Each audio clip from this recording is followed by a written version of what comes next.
So, Prime Minister and trainee Mekon David Cameron was on television last weekend. You may have missed him, but thanks to the miracle of the internet, this traumatic experience can be relived at will. Talking to Trevfor Phillips, he was quizzed about the post office scandal, and he had plenty to say. How could you guys not know? And that's the question everyone's asking. How did they not know? Quick as a flash, Cameron's neurons clicked into action, and that brilliant acumen displayed itself in full colour. All I can say is I don't recall in any detail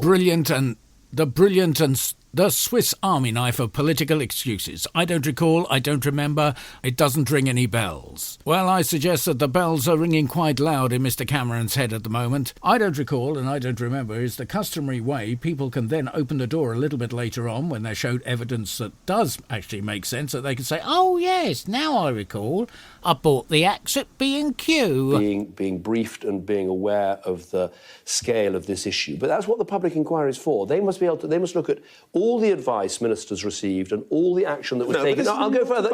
It's about you. Yes. Is there no part of you that is saying to yourself now that you, or Osborne, or Ed Davey, could have acted at some point to avert what is a scandal, but actually it's worse, a human tragedy? And with respect, he was actually busy doing other things, castigating benefit claimants and calling them all scroungers and shirkers, making it difficult to go out, and then besmirching disabled people who faced attacks in the street as a direct result of him and Osborne chiding out the same terms over and over and over again. So you can understand how matters where people are being wrongly imprisoned for a crime they didn't commit by a faulty IT system commissioned by a corrupt government, it's simply much more enjoyable pastime to kick the sticks out from somebody who can't walk. I'd go further than that. I mean, first of all, this is an appalling miscarriage of justice. Again, it's interesting David Cameron going on about a miscarriage of justice when it was his government and under his policies that the compensation for miscarriages of justice when they were discovered and the people were exonerated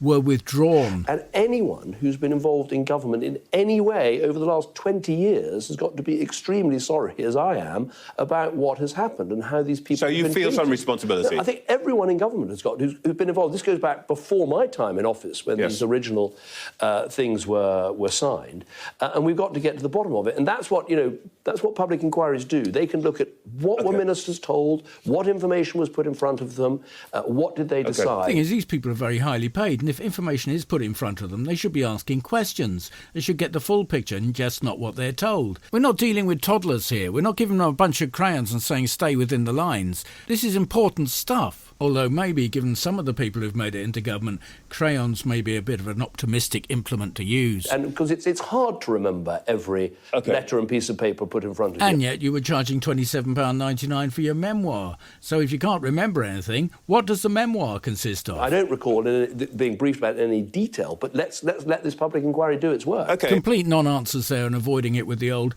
there's a public inquiry in operation. I think it would be appropriate if they actually completed their operation, and therefore I'm unable to comment until they've actually finished their deliberations into this case. That old chestnut.